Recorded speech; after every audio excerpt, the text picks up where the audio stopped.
Miércoles 27 de mayo. Es curioso cómo un mismo tema puede tener diferentes enfoques. Vaso medio lleno, medio vacío. Bueno, pues en este caso diríamos depende de la cabecera.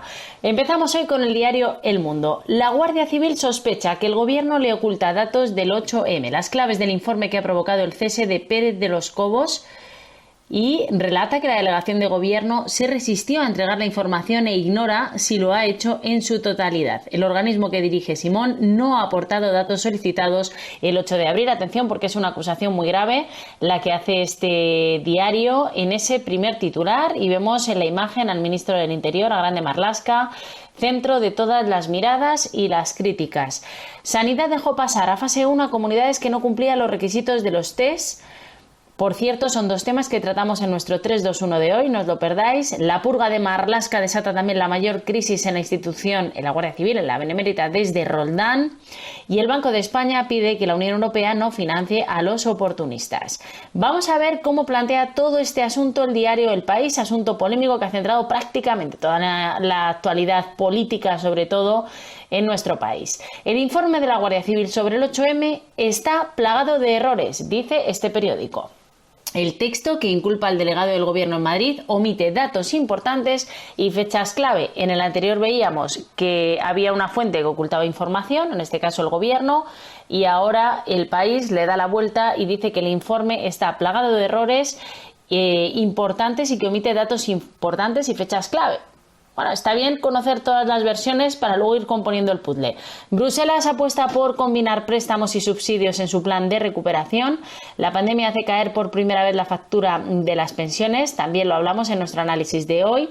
Y los expertos coinciden, dice este periódico, que el impacto del 8M fue mínimo. Es lo que ha defendido y sigue defendiendo, por ejemplo, Fernando Simón. La foto es para los museos de Málaga, el Museo Picasso, que abre sus puertas. No es el único gran centro de arte que empieza a abrir, sobre todo en algunos territorios en fase 2, que pueden ir ya los primeros visitantes, aunque también, como vemos, en fase 1. Dimite también el número 2 de la Guardia Civil por la destitución de Pérez de los Cobos. Atención, porque en las últimas horas ha habido muchas muestras de apoyo en Tres Cantos, en apoyo precisamente del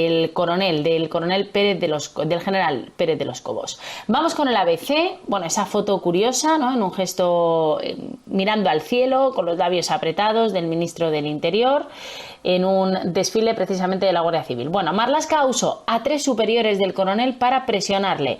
Es lo que se viene hablando en las últimas horas, que hubo 3 llamadas en una misma tarde de altos mandos de Interior para presionar a Pérez de los Cobos, a este general, que finalmente ha sido destituido, para que comentara el contenido de ese informe, un informe que es de una investigación judicial y que por tanto la Guardia Civil, así lo ha dicho la jueza, únicamente tiene que remitir a la jueza, a ella, a nadie más.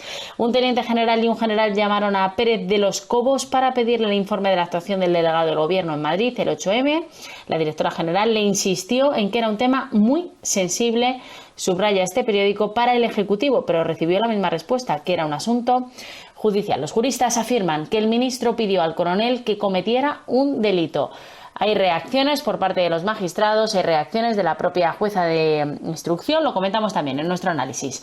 Venga, más portadas. 20 minutos. Marlaska intenta frenar la crisis en Interior, ¿cómo? Con un alza de sueldos a la Guardia Civil. Además, se hace eco de esa dimisión. Un día después del cese de los Cobos, renuncia el número 2 de la Benemérita, ya lo hemos comentado. Y como ese Consejo de Ministros, el mismo día, aprueba la subida salarial que llevaba 6 meses congelada, una demanda histórica de la Guardia Civil y de la Policía Nacional de equipararse en sueldo a las policías autonómicas. Pues bien, después de, dice este periódico, 6 meses congelada, justo se ha activado en el día de hoy. España inicia también hoy 10 días de luto nacional, recoge este periódico, por las víctimas de la pandemia. La Vanguardia. La gestión del informe de la Guardia Civil abre una crisis en Interior. Se mantiene más neutro este periódico. El Gobierno contempla la subida del sueldo a los agentes tras el cese de Pérez de los Cobos y la dimisión del director adjunto operativo. Como ven, es el tema principal. Coinciden todas las portadas, aunque algunas con una mirada más o menos neutra o más o menos posicionada. La Unión Europea desvela un plan de recuperación que combina préstamos y transferencias, y como vemos en la foto principal, llamativa foto, son los pabellones que dejan de ser hospitales, ¿no? Hemos visto Igual que en Madrid, pues también en Cataluña. El virus provoca 200 millones de pérdidas en el transporte público y critica también La Vanguardia ese desbarajuste en el conteo de víctimas del COVID-19. El periódico de Cataluña, protagonismo también para Grande Marlaska. La crisis entre Interior y la Guardia Civil se agranda con una dimisión. Marlaska desliga el cese de Pérez de los Cobos del informe del 8M y el virus. Ha comparecido en las últimas horas el ministro del Interior y también ha dado efectivamente esa versión de lo sucedido. La foto, el metro clandestino, la línea 1 de Barcelona que atraviesa en 40 minutos precisamente 3 zonas sanitarias entre las que Salud prohíbe transitar. Barcelona y Madrid en fase 1 con el doble de COVID. Recordamos que se han hecho públicos esos informes en los que se ha basado el gobierno para el cambio de fase. Bueno, pues lo comentamos también en nuestro análisis con más profundidad. Infolibre, el documento que prueba que el gobierno de Ayuso fijó criterios de exclusión, dice este periódico, para no trasladar a enfermos de residencias a hospitales. Una grave acusación contra la presidenta de la Comunidad de Madrid. Se desmarca Infolibre, por tanto, de esa mirada más nacional y va directamente, focaliza con una acusación bastante importante al gobierno de Ayuso, con esos criterios de exclusión para no trasladar a enfermos de residencias, a enfermos mayores, personas mayores, vulnerables, a hospitales. Es lo que dice Infolibre. Prensa económica, Expansión.